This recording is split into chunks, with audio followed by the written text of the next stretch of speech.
2008년 전 세계를 강타했던 금융위기 다들 기억하시죠? 오늘은 역사상 최악의 시장 붕괴 중 하나로 꼽히는 바로 그 사건에 대해 이야기해볼까 하는데요.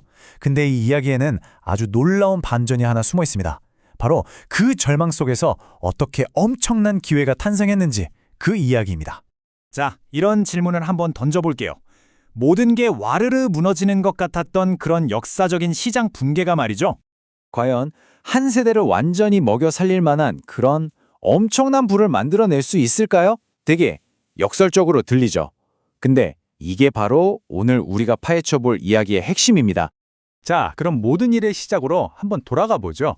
이 거대한 위기, 그 씨앗은요, 의외로 2000년대 초반, 그러니까 겉보기에는 정말 평화로웠던 그 시절에 심어졌습니다. 그때 미국이 저금리 시대였거든요. 금리가 싸니까 너도 나도 이때다 싶어서 대출을 받아서 집을 사기 시작한 거죠. 은행들도 이때 돈 벌어야지 하면서 대출 문턱을 확 낮춰줬고요. 그야말로 불에 기름을 부은 격이었죠. 바로 이때 등장한 게 그 유명한 서브프라임 모기지입니다. 이게 뭐냐면 신용이 좀 안 좋거나 소득이 불규칙한 사람들한테까지 주택담보로 대출을 팍팍 해준 거예요. 은행 입장에서는 이자가 높으니까 솔깃했겠지만 사실상 언제 터질지 모르는 시한폭탄 같은 아주 위험한 대출이었던 거죠. 근데 그땐 다들 너무 낙관적이었어요. 부동산 가격은 절대로 안 떨어져. 이런 부동산 불패 신화가 거의 종교처럼 퍼져 있었거든요. 그러니까 이런 위험 신호는 그냥 다 묻혀버린 거죠. 시장 전체가 어떤 거짓된 안정감에 취해 있었다고 할까요? 진짜 문제는요, 이 위험한 대출들이 그냥 거기서 끝나지 않았다는 거예요. 마치 전염병처럼 전 세계 금융 시스템 전체로 쫙 퍼져나갔거든요. 아니, 어떻게 그게 가능했을까요? 자, 그 과정을 한번 보시죠. 은행들이 이 위험한 서브프라임 대출들을 막 수천 개씩 묶어요. 그리고는 이걸 주택저당증권이니 뭐니 하는 아주 복잡한 금융상품으로 포장을 합니다. 심지어 신용평가사들은 여기다가 이거 안전해요 하면서 최고 등급 딱지를 붙여줬고요. 결국 이 상품들은 전 세계 투자자들한테 불티나게 팔려나갔죠. 하지만 그 포장지 안에는 말씀드린 대로 시한폭탄이 들어있었던 겁니다. 하지만 영원한 파티는 없잖아요. 결국 2007년부터 부동산 가격이 꺾이기 시작합니다. 그러자 대출금을 못 갚는 사람들이 속출했고요. 그리고 운명의 2008년 9월 15일, 세계적인 투자은행이었던 리먼 브라더스가 파산 신청을 합니다.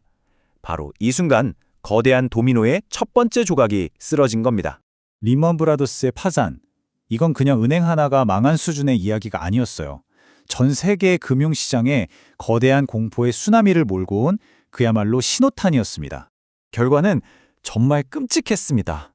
미국 대표 지수인 S&P 500이 무려 50%나 폭락했어요. 그냥 반토막이 난 거예요, 말 그대로. 내 자산이 하룻밤 사이에 반으로 줄었다고 생각해 보세요. 시장은 그야말로 아비규환이었어요. 투자자들은 그냥 이성을 잃고 닥치는 대로 다 팔아치웠고요. 뉴스에서는 매일 제2의 대공황이 온다고 떠들어댔죠. 정말 세상이 끝나는 줄 알았던 그런 불확실성의 시대였습니다.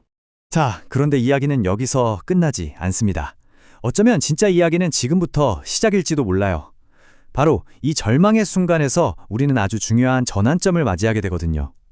이 붕괴의 이야기가 어떻게 기회의 이야기로 바뀌는지 한번 보시죠. 네, 바로 이겁니다. 모두가 공포에 질려서 도망치던 바로 그 순간, 역설적이게도 그 순간이 바로 역사상 가장 위대한 투자의 기회였던 거죠. 이 문장 하나가 모든 걸 설명해 줍니다. 실제로 그랬습니다. 2009년 3월, 시장이 정말 바닥을 찍고 나서 그 뒤로 역사상 가장 긴 강세장, 그러니까 불마켓이 시작됐어요.